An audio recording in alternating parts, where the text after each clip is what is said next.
जब हम history from below की बात करते हैं तो लेबर का जो मूवमेंट था वो एक इम्पॉर्टेंट सब्जेक्ट बन जाता है। यहाँ लेबर मूवमेंट में हम सबसे पहले दीपेश चक्रवर्ती की बात करेंगे। दीपेश चक्रवर्ती रिसेंटली जो स्टडी किया है वो लेबर मूवमेंट के बारे में स्टडी किया है। बंगाल जूट वर्कर्स और Bombay cotton workers, Bengal jute mill workers और Bombay cotton jute mill workers, मतलब तो ये बॉम्बे, सबसे पहले हम बॉम्बे की बात करते हैं। बॉम्बे में जो कॉटन मिल वर्कर्स थे उनका बात करते थे। तो जो कंडीशन था, बेसिकली लेबर प्रॉब्लम था ये कि उनका जो कंडीशन था वो बहुत ही रेस्ट था। जो प्री इंडस्ट्रियल जो सोसाइटी, जो प्री इंडस्ट्रियल जो कम्युनिटी जो डेवलप हो रहा था, सोसाइटी प्री इंडस्ट्रियल कम्युनिटी जो डेवलप हो रहा था इंग्लैंड में या अदर ये वेस्टर्न नेशन में इंडस्ट्रियलाइजेशन के पहले चरण के दौर पे, तो वहाँ पे जिस तरह का कंडीशन था उससे भी उसी तरह का कंडीशन, सिमिलर कंडीशन यहाँ भी था। जैसे सबसे पहले तो ये स्लम बस्ती में रहते, बस्ती मतलब स्लम में रहते थे, जहाँ पर कि कोई लाइटनिंग की व्यवस्था नहीं थी, किसी तरह का कोई हेल्थ हाइजेनिक प्रॉब्लम उनके पास था। उसके बाद जो मील में जो प्रॉब्लम था कि लॉन्ग आवर्स ऑफ वर्क था, इवन 15, 16, 18 घंटे तक काम उनको करना पड़ता था। उसके बाद जो इलेक्ट्रिफिकेशन जो हुआ मिल वर्कर का, तो उससे ज़्यादा भी वे काम करने लगे। तो इस तरह का प्रॉब्लम उनके पास था। उसके बाद जो वीमेंस और चिल्ड्रन का भी एम्प्लॉयमेंट किया जाता था, इवन हजरटस इंडस्ट्री में भी उनका एम्प्लॉयमेंट होता था। तो इस तरह का प्रॉब्लम था बॉम्बे कॉटन वर्कर के साथ। तो जो लंकाशायर का जो इंडस्ट्री था वो कॉटन, चूँकि इंडस्ट्री डेवलप करने लगा तो इसके बॉम्बे इंडियन टेक्सटाइल इंडस्ट्री से जेलस था लंकाशायर इंडस्ट्री। लंकाशायर क्योंकि उनके इंटरेस्ट पर इम्पिंच कर रहा था। कॉटन यदि यहाँ से कॉटन का सप्लाई यदि यहाँ से होने लगता, आपूर्ति होने लगती, तो स्वाभाविक है कि उधर लंकाशायर का जो कॉटन का जो एक्सपोर्ट जो इंपोर्ट था इंडिया में वो कम जाता और कम ही रहा। और उस समय जब ये इंडस्ट्री जब यहाँ फ्लोरिश किया तो कम रहा था। तो इस तरह से फैक्ट्री एक्ट लाया गया 1881 और 1891 में लंकाशायर के इंसिस्टेंस पे कि वहाँ पर फैक्ट्री एक्ट लाया जाए, क्योंकि यहाँ पर जो कंडीशन है लेबर का बहुत ही रेंज कंडीशन है। तो फैक्ट्री एक्ट लाया गया, लेकिन उसके बाद भी स्थिति नहीं सुधरी। लेबर जो मिल वर्कर्स थे, जो मिल वर्कर्स थे उसके बाद भी उनको काम उतना ही करना पड़ता था। उनका कंडीशन या तो घर पे या तो विद इन फैक्ट्री या विदाउट फैक्ट्री बहुत ही पुअर था। तो वो भी प्रॉब्लम सॉल्व नहीं कर पाया। लेकिन लेबर का जो यहाँ जो लेबर जो बॉम्बे में जो लेबर थे, जो कॉटन मिल वर्कर्स थे, वे ऑर्गेनाइज करने लगे अपने आप में कॉन्टैक्ट का, सोशल कॉन्टैक्ट का, जो कि चूँकि मराठा प्रीडोमिनेंटली जो पॉपुलेशन था मराठा था, इसलिए एलोंग क्लास लाइन पे इन लोगों का मोबिलाइजेशन यहाँ पर हुआ। तो मराठा लेबर फोर्स जो और जो फिलैंथ्रोपिक जो इफ़र्ट्स था, ये लोखंडे है, एनएम लोखंडे एक एसोसिएट ऑफ फूले थे, जिनका वीकली दीनबंधु निकलता था। वे लेबर मीटिंग ऑर्गेनाइज करने लगे और उसके बाद शॉर्टर मीटिंग, ये शॉर्टर आवर की बात करने लगे लेबर के मतलब फैक्ट्री में शॉर्टर आवर की बात करने लगे कि काम के घंटे को कम कर दिया जाए। इवन एक मिल हैंड एसोसिएशन 1880 में स्टार्ट किए। इससे ये हुआ, लेकिन फिर भी ये कोई ट्रेड यूनियन नहीं था।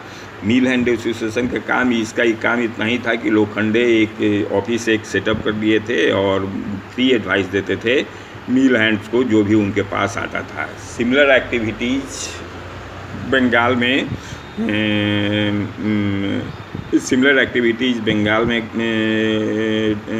घटित होने लगा, टेक प्लेस करने लगा। वहाँ पर ब्रह्मो सोशल रिफॉर्मर थे शशिपाद बनर्जी, वे बंगाली जूट वर्कर्स के बीच अपना मूवमेंट, बंगाली जूट वर्कर्स जो बैरंगनूर में थे, उनके वहाँ पर एक कलकत्ता ये सवर्ब है, तो वहाँ पर ये अपना एक्टिविटी बढ़ाए। एक्टिविटी में night school, clubs, temperance society, इस तरह का वे ऑर्गेनाइज करने लगे, खोलने लगे और भारत श्रमजीवी नाम का एक जर्नल स्टार्ट किए। ये जितना भी जो था एक मिडिल क्लास विक्टोरियन जो मोरालिटी ऑफ थ्रिफ्ट, सोबरिटी और सेल्फ हेल्प जो लेबरर्स में था, उसके एक तरह से ये था, माना जा सकता है। तो और इनके द्वारा जो स्कूल जो ये चढ़ाते थे, तो मिल मैनेजर के लिए, मिल मैनेजर को इससे बहुत फ़ायदा होता था। उनके चूँकि एम्प्लॉई इसी स्कूल से जाते थे, तो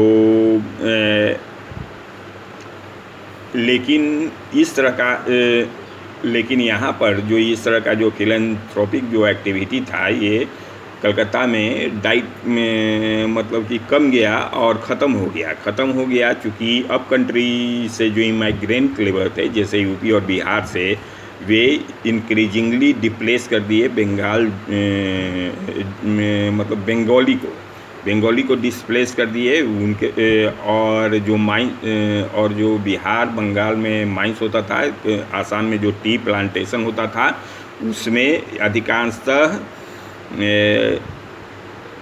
बिहार और यूपी से ही लेबरर जाते थे, वो भी इंडेंचर्ड सिस्टम के द्वारा, जो कि इंडेंचर्ड सिस्टम के द्वारा जाते थे, जिससे कि उनका कंडीशन यहाँ पर भी रेस्ट था।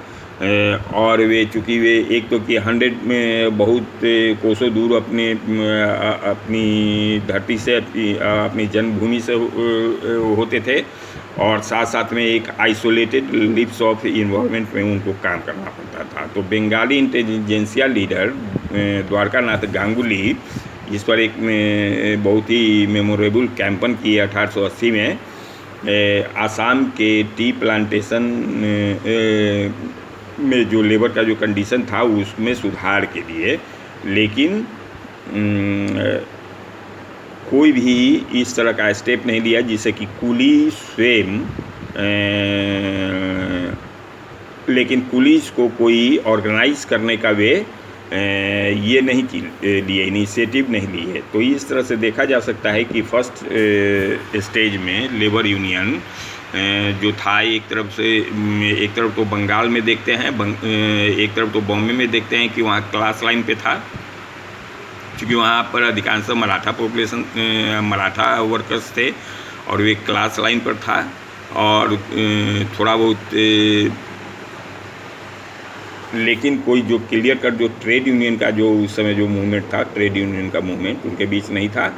और ये आसाम में, ये कलकत्ता में और आसाम में तो दूसरा पोजीशन था, चूँकि अप कंट्री लेबर यहाँ पर हुआ करते थे, तो यहाँ पर दूसरा पोजीशन था।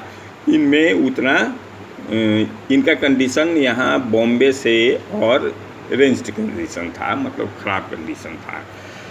तो वर्कर्स इस स्थिति में हुआ ऐसा कि वर्कर्स अपने वे में ही फाइट करने लगे, जैसे कि ओवरसीयर पर स्ट्राइक कर देते थे, राइट्स होता था, और उसके बाद शॉर्ट लीव जो ये स्ट्राइक्स होता था वो शॉर्ट लीव स्ट्राइक्स ऑर्गेनाइज करने लगे। इस तरह से कह सकते हैं 25 स्ट्राइक रिकॉर्ड किया गया है बॉम्बे और मद्रास में, और सेवरल बिग स्ट्राइक्स बॉम्बे में रिकॉर्ड किया गया है, और एक न्यू मिलिटेंसी जो कि कलकत्ता जूट मिल वर्कर्स में जो एविडेंट था, प्रत्यक्ष था, जो कि बंगाल गवर्नमेंट को, जो कि इंडियन जूट मिल्स एसोसिएशन को कहना पड़ा बंगाल गवर्नमेंट को। ये स्ट्राइक इतना प्रबल था कि इंडियन जूट मिल्स एसोसिएशन को कहना पड़ा बंगाल गवर्नमेंट को कि एडिशनल पुलिस सुपरविजन दिया जाए लॉ एंड ऑर्डर को और आईएटीएस कम्बिनेशन को कंटेन करने के लिए, लॉ एंड ऑर्डर को मेंटेन करने के लिए और आईएटीएस कम्बिनेशन को कंटेन करने के लिए। लेकिन यहाँ पर कम्युनिटी कंसेशनस की बात नहीं हुई। यहाँ पर कम्युनिटी रेदर देन क्लियर यहाँ पर कोई क्लास लाइन पे ऑर्गेनाइजेशन यहाँ पे नहीं हुआ। यहाँ पर कम्युनिटी कंसेशनस की बात हुई। कम्युनिटी कंसेशनस ये अधिकांशतः ऐसा होता था कि मुस्लिम वर्कर्स जो थे वे ईद के लिए डिमांड करते थे, ईद और मुहर्रम के लिए हॉलीडे का ये डिमांड करते थे, और हिंदू रथ यात्रा का डिमांड करते थे, और बोथ क्या करते थे कि काउच स्लॉटर इशू पे और कंस्ट्रक्शंस ऑफ मतलब कि worship of on disputed land पे, मतलब डिस्प्यूटेड लैंड पे जो कंस्ट्रक्शन जो मतलब क्या बनना चाहिए, मंदिर बनना चाहिए, मस्जिद बनना चाहिए, तो इन सब इशू पर ये लड़ाई करते थे। और जनरली ऐसा होता था कि एक फॉर्म जो राइट का एक फॉर्म होता था वो दूसरे फॉर्म में कन्वर्ट कर दिया जाता था, कन्वर्ट कर जाता था। जैसे कि इशू अभी है इनका ये कम आवर के लिए लड़ने का, मतलब इशू था कम आवर के लिए प्रोटेस्ट कर रहे थे, तो ये जनरली दूसरा रूप ले लेता था कि नहीं ये काउच स्लॉटर को बंद कर दिया जाए। तो इस तरह से carry over of one form of जो ये होता है मूवमेंट होता है वो होता था, एक फॉर्म दूसरे फॉर्म में कन्वर्ट कर जाता था। तो ये इस और जनरली ऐसा होता था कि एरिया से भी, चूँकि कलकत्ता में बंगाल और बिहार से, ईस्टर्न यूपी से भी लेबर आते थे, तो वहाँ पर जो इशू था वो भी इशू यहाँ पे लेबर मूवमेंट में समाहित हो जाता था। जैसे कि लेबर मूवमेंट में समाहित हो जाता था, जैसे कि वहाँ पर काउ प्रोटेक्शन इशू यदि हुआ, अवध में यदि काउ प्रोटेक्शन इशू हुआ और यहाँ पर दूसरा इशू है, तो वो भी इसमें चला आया, काउ प्रोटेक्शन को भी ये लोग। तो स्वाभाविक है कि जो आर्टिसन का जो रेडिकलिज्म था, जो प्रॉपरली अलॉन्ग क्लास लाइन होना चाहिए, वो क्लास लाइन रेडिकलिज्म नहीं बन पाया इसमें। और जो न्यू अर्बन जो, और बेसिकली ये था कि न्यू अर्बन जो इन्वायरमेंट था वो भी इस जो ओल्ड लॉयल्टीज होता है, ओल्ड लॉयल्टीज को ये लोग मेंटेन किए, ओल्ड लॉयल्टीज को ये लोग और मजबूत किए। इस तरह का मूवमेंट, अर्बन इन्वायरमेंट, इस तरह का ओल्ड लॉयल्टीज, चूँकि जो नौकरी मिलता था, लेबर को नौकरी मिलता था, वो सरदार के द्वारा मिलता था, और सरदार का कनेक्शन रहता था अपर से, जैसे कि वो उसी के जाति का रहता था जो मिल में रहता था या माइंस में रहता था। और चूँकि स्वाभाविक है कि वो अपने ही किंग्समैन को कोई फेवर करते थे एम्प्लॉयमेंट देने में, तो ये एक इशू था। और ऐसा इसीलिए था, और दूसरी बात ये थी कि जो जॉब्स थे वे बहुत ही लिमिटेड थे, और जो लेबर का था, लेबर अनस्किल्ड था, तो लेबर उतना सक्षम नहीं था, और जॉब कम था और सरप्लस बहुत ज़्यादा था, सरप्लस लेबर ज़्यादा था। तो इस तरह से जॉब के ऊपर टेंशन होता था और जॉब सरकार के द्वारा मिलता था। तो इस तरह से जो कास्ट लाइन पे होता है, रीजन लाइन पर होता है, रीजनल लाइन पर होता है, रिलीजियस लाइन पर होता है, तो इस तरह का मोबिलाइजेशन, पोलराइजेशन होता था। तो लेबर मूवमेंट जो है एक जो क्लियर कट जो क्लास पैटर्न पे होता है था, वो डेवलप नहीं कर पाया। जैसे कि एक देखते हैं कि चक्रवर्ती का पेपर है, जो मुस्लिम जूट वर्कर्स जो रिसरा के थे, वे लोकल इमाम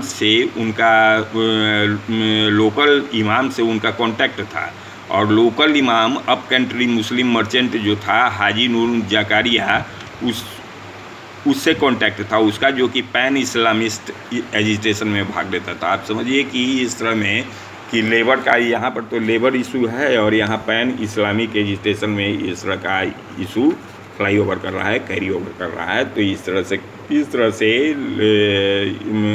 लेबर यूनियन को, लेबर के अनरेस्ट को, लेबर ऑर्गेनाइजेशन को ये किस तरह से डिसहेल्प किया ऑर्गेनाइज होने में।